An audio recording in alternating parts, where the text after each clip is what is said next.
kiama pa ruterero pharmacy na poison board batongerete ni munene wao Julius Karwai ruterenero apa Eastern Region ne bombe tagulionga ruterenero na gutigera ne bayingite nyombe gana amora kwithira bakigwata antu 43 na gutigira bebeikia koti kwithira bagita ngutate na watho. Towards this end, PPB inspectors in conjunction with the Kenya Police Service carried out a crackdown on illegal pharmacies in Meru, Embu, Tharaka Nithi counties, Isiolo and Marsabit.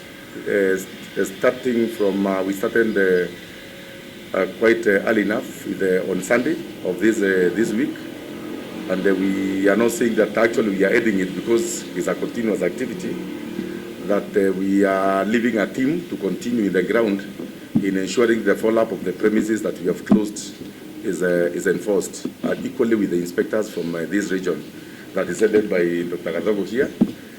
And the crackdown targeted the outlet that has been identified previously, having violated the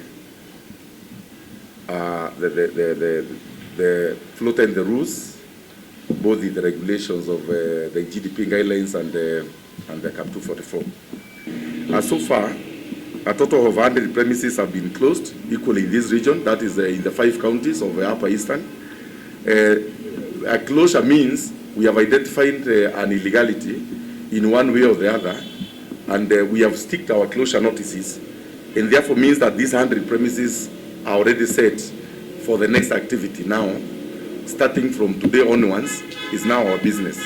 So our main business is the 100 premises that are now pending, that have already been sticked with our closure notices. And remember also to notice that these closure notices are government properties. You cannot remove them if they have been sticked. If you remove them and throw them away, that is also another issue that needs to be followed up. It's already a crime by itself. A total of 43 persons also have been arrested and taken to various courts. In this case, the 43 people has been picked out from also the number of the premises that have been closed, because soon as also we arrest you, your premises is closed because there is a violation. The other balance of 100 from 43 is now the number of premises that were either found closed, and when we check in our system, we find that the premise is not properly regulated. Julius Karwai akiaria ni ugite antu bare bombeta kuthira bakiendia ndawa na bati ithirite bakithomera kithomo kiao bati professionals barwangiruru bagatigire bakugwatwo na nduka cia kuthira ikiingwa na ndawa cia kuthira igikwa koti ali komba kuthira kinya ikigitro watho bo kuthira igitewa. Inspectors, as we have seen, they have carried out the total seizures of also the premises that we find violating.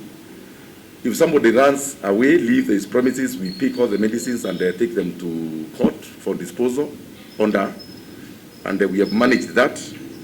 And a total of 90 cartons of assorted medicine in this region have been seized. That's quite a huge number of medicine, and already have been taken to court for orders. We are waiting for the order to come out, and then we do the disposal. In this case, if these medicines are found well for use, we donate in the government stores, or equally if they are not good for use, we just do a formal disposal that we call a safe disposal of pharmaceutical waste. Na ugite kinyamiru ni umbeta kwithira ikionekana ina riti nene ya ruterene rwantu bare bombeta kwithira bagitonyera rwangiruru na nyuma ya kwithira kinyabe omena kautatika watho. And of course, as we said earlier, that the wholesalers have abandoned to carry. If a wholesaler sells these medicines to a registered outlet, he also has a charge. So we have collected several invoices and delivery notes, delivery documents of these medicines, and we are now planning to actually write letters to those wholesalers who are supplying these people medicine, so that we can also call them for disciplinary and subsequent prosecution where necessary. We have also identified that there are several people who are practicing the wholesale business without duly registered as wholesalers, and this is a very serious issue because we are not able to regulate a retailer who is not registered as a wholesaler, because then that is a fact is that he's doing it illegally. So again, we are putting up into that for those that are doing wholesale business without a proper wholesale dealer's license, we are going to work out very roughly on them, because we basically want to see that there is no quack who receives medicine from any source. Kiripotera Shamiro Digital TV kumaza Miro Town, Bitauka Imenyi Omwirigi.